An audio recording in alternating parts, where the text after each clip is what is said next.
What's up, everybody? Welcome to another reading with the Crown Priestess. I know I don't be on air as much as I used to, and I thank those of you who have the understanding, the patience, to know that I'm a person, a human, and sometimes I have to just disconnect from the energies, take a step back and recharge. But I'm here to deliver a message. Yeah. Something about purpose. Purpose,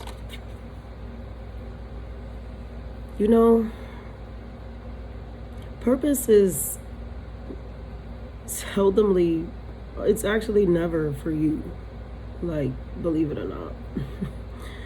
I've seen people, I've heard people many a times looking for purpose, like, right, wanting to, right, with the Knight of Wands that just fell out in my hand, like, wanting to venture out, go on this adventure that leads them inevitably to what their heart desires.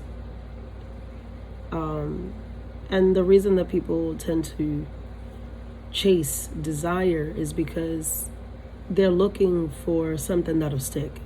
They're looking for purpose, right?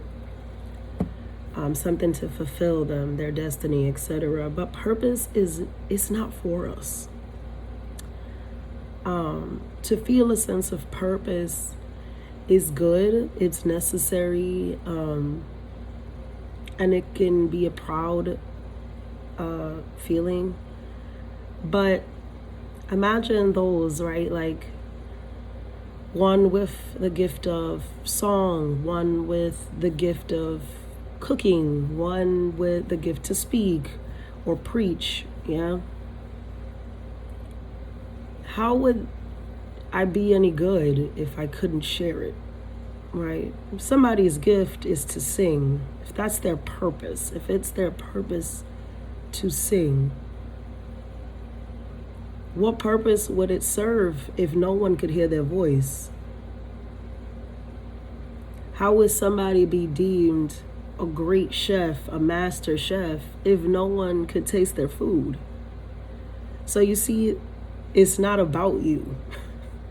It's about what you're bringing to others and how it's influencing a mass of people. That is the big part of purpose. And, in humanity, a lot of times people come to me for readings on their life purpose, and they are very appalled. I want to say the word, like, shocked, but like not in a good way. A lot of times I've learned, like, in my experience, they almost seem like that's it. Like this lackluster idea, it seemed minuscule to them, like that's my purpose. And it's like, well, yeah, what did you think? You were in a movie and you were gonna be some great king or, take over the world. Like it's not that, you know what I mean? It's not, because again, whatever your purpose is, it is not for you. It is how you are going to influence and help and elevate others, right? It's like listening to your favorite artists. And I'm using music just because it's such a common thing that people love. Your favorite artist, literally, you can cry to a song. You can feel, it can bring you joy. It can shift your entire mood to hear someone sing, because they're that gifted. They're so gifted, and they're walking in their purpose. They were meant to do this, so much so that it moves you, that it inspires you, that it can shift your very energy in a moment, just listening to their voice. Somebody's food, right? Like you go to restaurants and the food is so fucking good. Even if it's not a restaurant, even if it's your grandma, is like her gift, her purpose is through food. That's what brings the family together. Everybody wants to come together on the holidays. Everybody's laughing. Everybody's enjoying themselves, eating good, and like, damn, yeah, you put your foot in that and da-da-da-da. And just for a moment, everyone can forget what the fuck they were actually going through before they came to grandma's house to get that plate. You understand? That is purpose. So someone here might be struggling with the idea that they are not purposeful, useful, or that their purpose doesn't feel like enough. But I assure you, it is. Especially when you can look around the room or reflect on whatever it is and see how many people it's touched. I used to think that this wasn't important for me to do. There was a time where I didn't feel like doing readings for people was super important.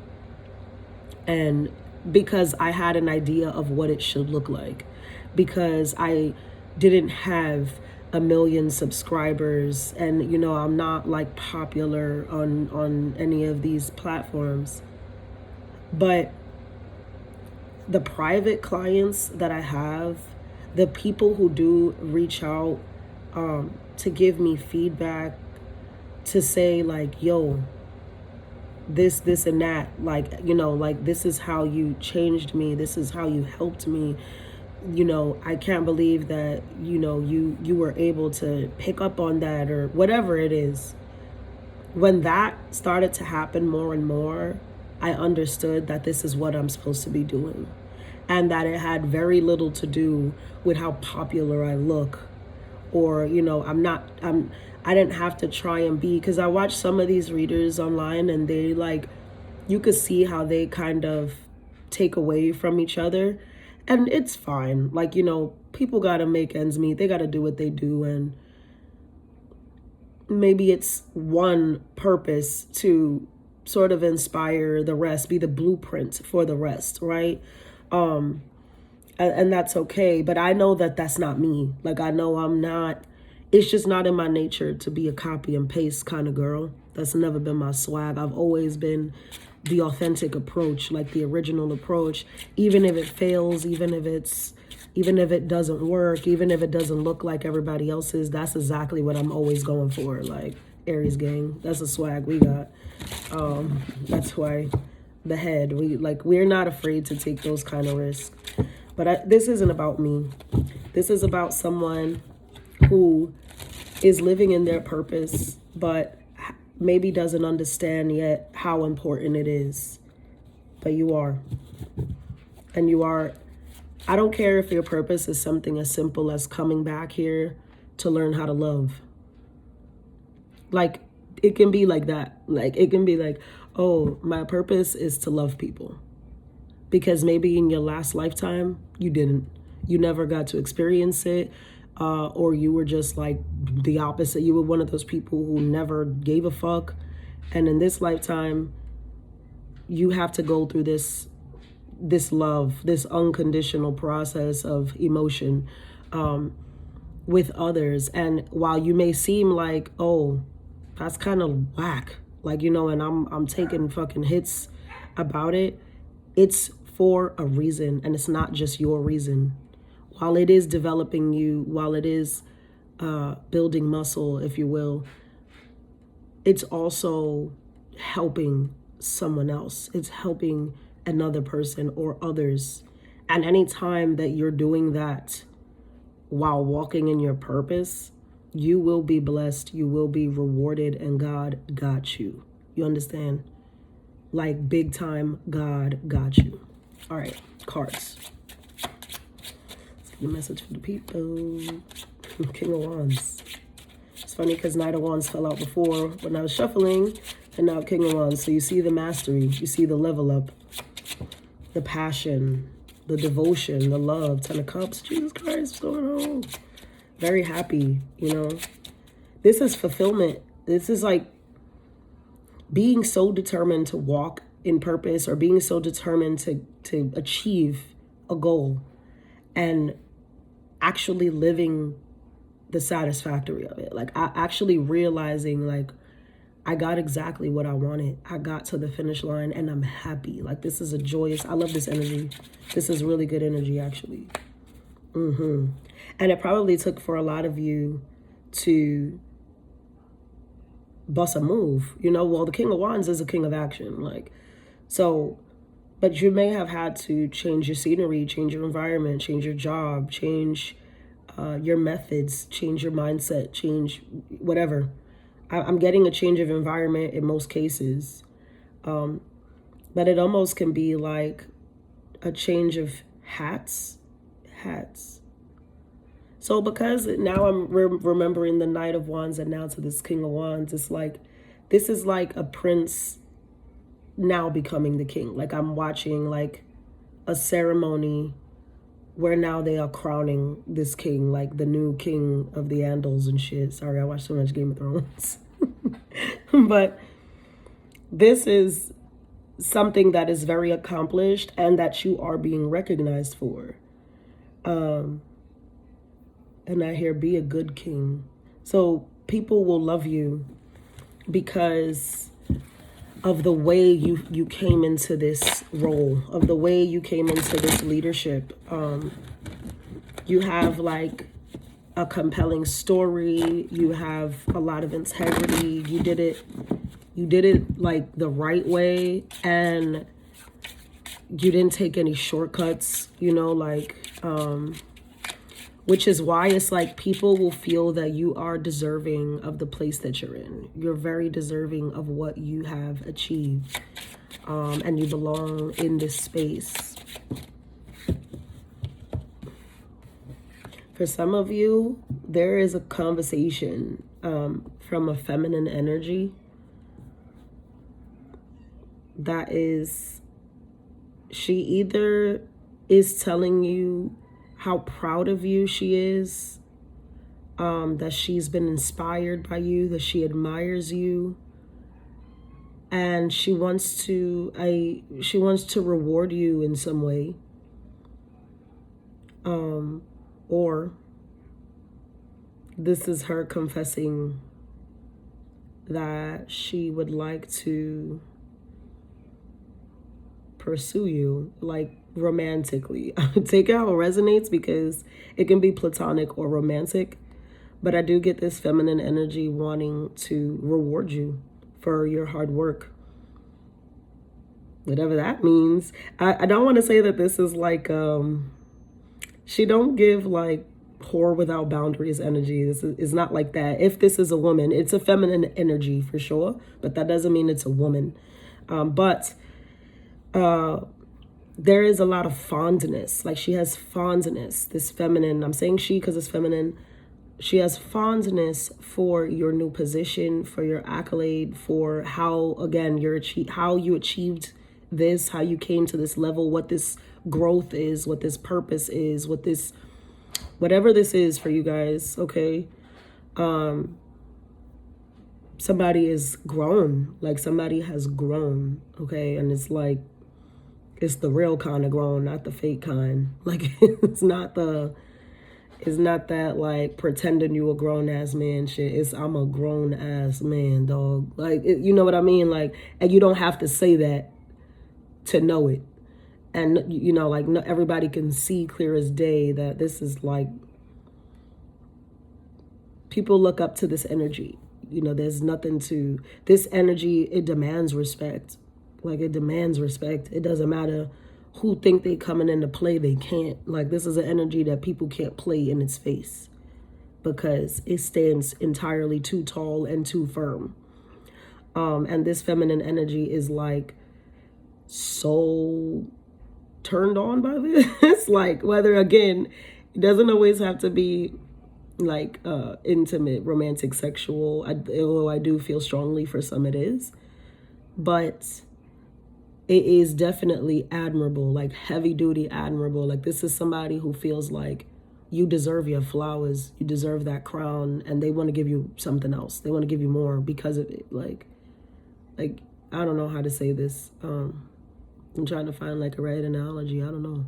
It's like it's like when somebody takes the chance on like the bench player, you know? And it's like you come out that one day and you went so fucking crazy that now you're a starter. Like immediately actually, we're going to rotate this and you're going to start going forward. Fuck it. Something like that. It's like, in Drumline, when the white boy had to get his place back on the P2 or whatever, because he had lost it, and then he went and got it back before the game. It's like, yeah, you deserve that. Like, come up here. You deserve to be up front and shit. Something of that affect is happening here. And you're going to feel rewarded for it. Like, you're going to feel good about it because, like I said, I think you've been working so hard that maybe you didn't realize that this was even something that you were going to do or that you were supposed to be doing, or that it's like walking into your purpose by accident.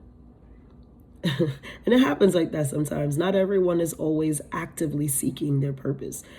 Sometimes everybody doesn't realize what their purpose is. Sometimes it happens by accident. Sometimes you don't realize how good you are at something, how made you are for something. And I get that with this. It's like now you're realizing when you see how many people, when you see how many people are applauding you, are congratulating you, are, giving you testimony as to how you inspired all this change in their life, how you impacted their life, influenced their life, elevated their life. When you start to hear that, it's like you'll realize like, oh, this is what I'm supposed to be doing then. Like, it's like that. And God is like, yeah, you are. And that's why they're rewarding it so greatly. Yeah, for a lot of you, you didn't even see this. It's been something you've been working on for so long. Look at that. You didn't even realize you had a passion for this thing.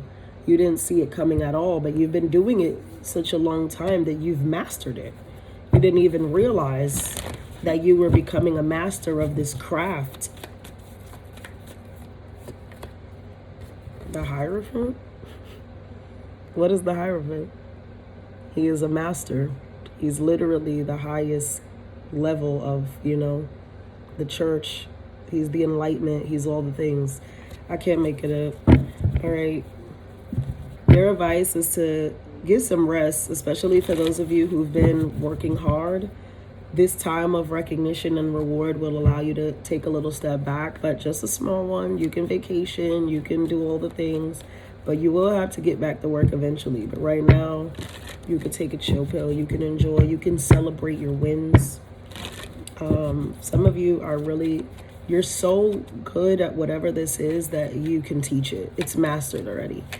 Something is mastered when you can pass it on. That is the point. The point of knowledge is to pass on. I don't know why people feel like they got to gatekeep something, like they got to hold everything together and only the exclusives and blah, blah, blah, blah. It's stupid. Because here's the thing that I've learned about God. If he gives you access to a certain knowledge, and he'll tell you what you can share and can't share when the time is right? Like you'll know that. But if God tells you this is shareable, you need to tell someone this, and you choose to keep that information to yourself, he's never going to give you information again. Like literally like that. It's going to be like, oh, is that what we're doing? Okay, great. So, and vice versa. If he tells you no, don't tell anybody that. They can't know that yet. They're not ready for that. And you go and spill those beans prematurely. Same concept. Not only is he not ever going to give you information again, but he's going to fuck with you too, because what the fuck I said. So now when they cut your mouth, or they, you listen, it gets real in the spiritual field, okay? When they cut your mouth or blind your eyes or deaf your ears because you mishandled divine wisdom, divine information, you can't do that. So I don't know who that message is for, but you see what I'm talking about? Don't abuse. Don't abuse your power. Hey, take it easy. I don't know who that's for. Because this was a good message. Don't start getting stupid And that might got to do with the retrograde. Like, or there could be somebody that is a poor influence on you, but it's something you've defeated already. Exactly. Strength, that's resilience. Something you defeated already. So you don't need to revert back to this because you're already reaping the rewards. So why revert? You understand? Why play in God's face like that? Let's get a closing message. I'm finna go.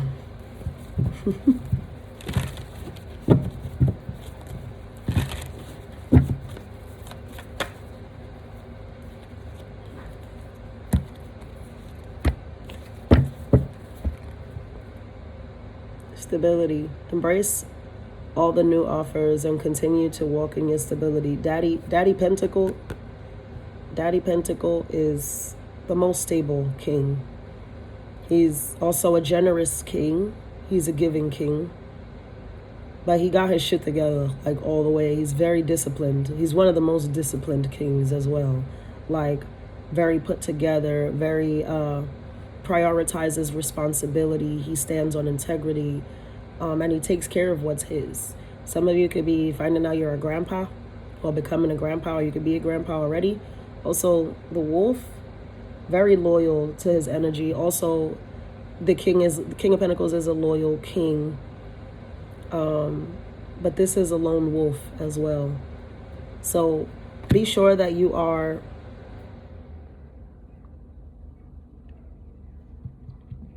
catering to your people, finding your people and catering to them, catering to being loyal to, what are you saying here?